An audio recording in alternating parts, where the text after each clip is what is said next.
Hi fellow readers, in this video I'm going to be talking about the manga series Requiem of the Rose King, which I always want to call For the Rose King, which would kind of make more sense, but that's beside the point. Requiem of the Rose King, which I've been kind of interested in reading for a while now, because this is by Anakano, who wrote Otomen, which is a series that I really liked, and I thought there was really unique storytelling in there, and the questions of gender roles and gender normality was pretty cool in Otomen.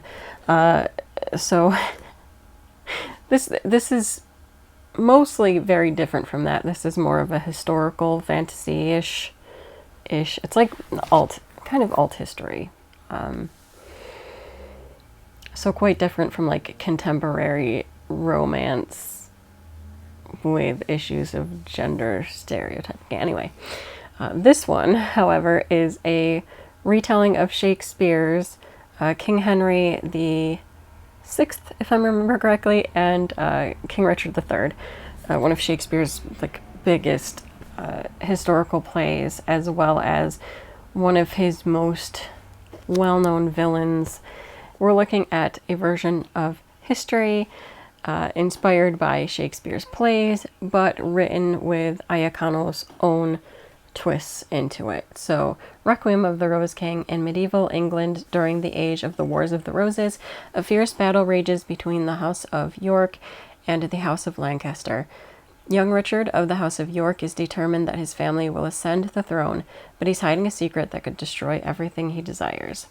So this starts off when Richard is fairly young, and as of now, I think there's, I can't remember if there's 14 or 15 volumes out as of now, and I think we are getting to that final arc in the series and towards the end of Richard. I don't think it's spoilers to say. Also, I don't know if Ayakano will change the ending for Richard or if it will end as it does historically. Historically, probably good to note that Richard III did not have a very long reign, and it ended in war and with Richard's death. So my question going into this, and like I said, this is not spoilers because it's historical, is whether Ayakano will stay true to that ending or will change it in some way to make it appear that Richard dies but goes off, because there's another character in here that sort of happened with. So in this one, I shouldn't say this like particular volume, but in the early start of it, Richard is young, and one of the things that happens, he ends up meeting this character that he has like a very instant connection with, and who we know through the other reveals is actually King Henry. So this will be Henry VI, who is the current king, who Richard's father is trying to oust from the throne and take over. So that's the main big war that's occurring, and lots of battles. But among the battles, Richard thinks that he's found this kindred spirit and this friend. And I think when they first meet, they don't even know each other's names, or maybe Richard gives his away, I don't know. But Henry doesn't when they first meet. So they just like meet, I believe, off in the woods somewhere, and they just feel an instant rapport. Meanwhile, Henry is Richard's enemy, and Richard is Henry's enemy.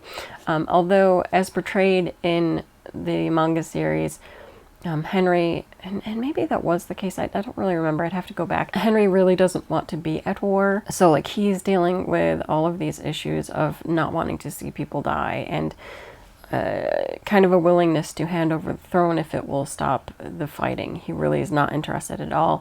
His wife, on the other hand, really wants to maintain control and has more of the bloodthirsty feels, and is seen more as leading the troops into battle, which is why like Henry's off just in the woods somewhere, because he's totally not interested.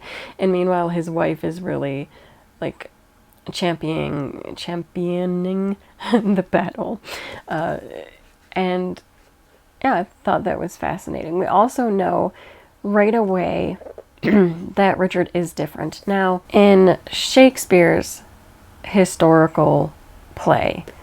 Richard is often portrayed as very monstrous, and I think these were rumors at the time too, because of what happened surrounding his.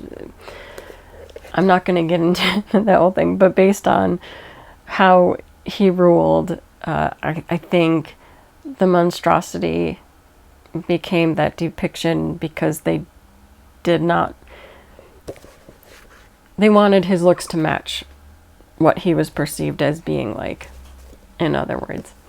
So in Shakespeare, he was like a hunchback and he was monstrous and all this stuff. Now, historically speaking, because we did end up finding Richard III's skeleton, he did have a mild form of scoliosis, but it wouldn't have been enough to like actually make him look deformed in any way.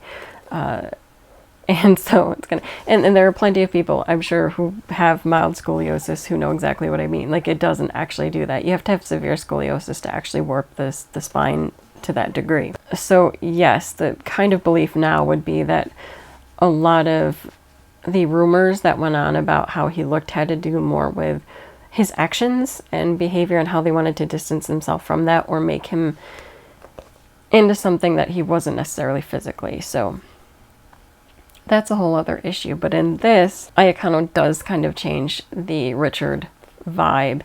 And in this one, interestingly enough, Richard is portrayed as being intersex.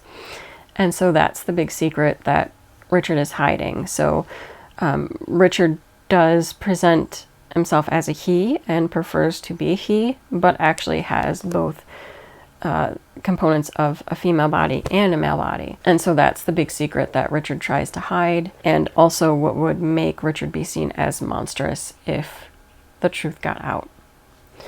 And I thought that was a very fascinating twist, and a lot of it too will be Richard trying to deal with his attraction to different people, one of which is probably the major influence in Richard's life as portrayed in this manga. Again, not taking the actual history into account, or taking in just the manga story.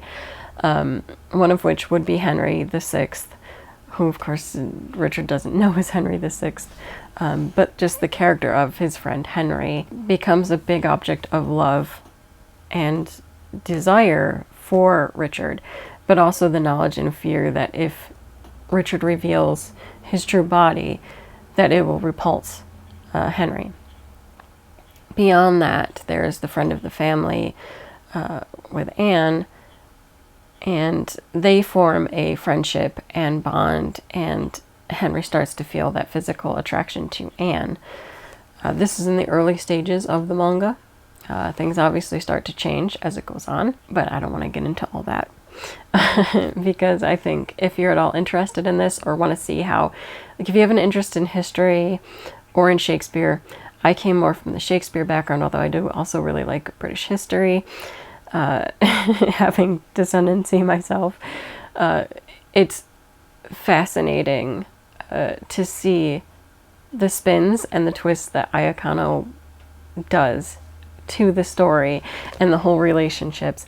And I really, really like it. There's a couple of relationships that have been cropped, which I'm a little sad of, that I wanted to see portrayed in here. As a fan of the original, especially Richard III play, I can't remember if I read Henry. Sorry, Henry, I can't remember. But I've definitely studied Richard III as a play, and I would have liked to have seen more of the characters that must have been trimmed out for the narrative of the manga, which is fine. I just would have liked that, but it's fine. I also feel like I could go on about this all day because I think it's really fascinating, the world that was crafted. It is still very brutal, it's very bloody, but there's also a lot of the tension, both with war and the brutality there, but also like sexual desires and tension there about like what relationships are acceptable, what to pursue. I just think it's fascinating, the study and the world that Iacono creates. Iacono also does really nice artwork, which I'm not sure if I have any good examples in this one volume I have, because I borrowed this, but just is a really good artist. I'm just gonna lay it out there. There was one of the things that I really liked about Ottoman is that the artwork there is stunning, and I think Ayakano continues that with this series. So, you know, I'm gonna recommend this because I think it was really good, and I look forward to seeing like how it goes and then concludes. And I don't think there's gonna be that many more volumes. I would say maybe 5 more at most, so it'd be like a 20, but it could even wrap up in 18. I'm thinking a lot of series that end in like 18 volumes or so. It'll be interesting to see because I'm really not sure. I don't know how Ayakano is going to wrap it up. So like I have no idea. I could be totally wrong where it just like continues longer. I don't know. It could be that they don't want to just end it with Richard III, although that would be really strange because that's a good stopping point if your main character is Richard. Like this, would recommend.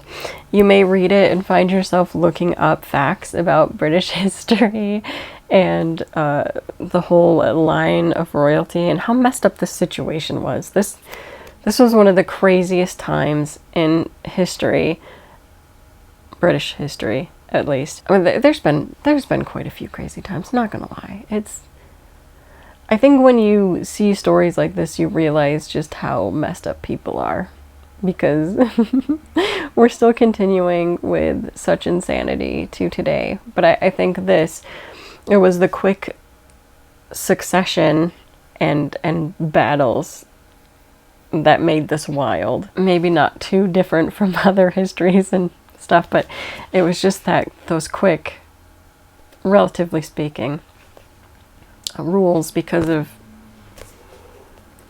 wanting control. I don't know. It was interesting. I find it really fascinating.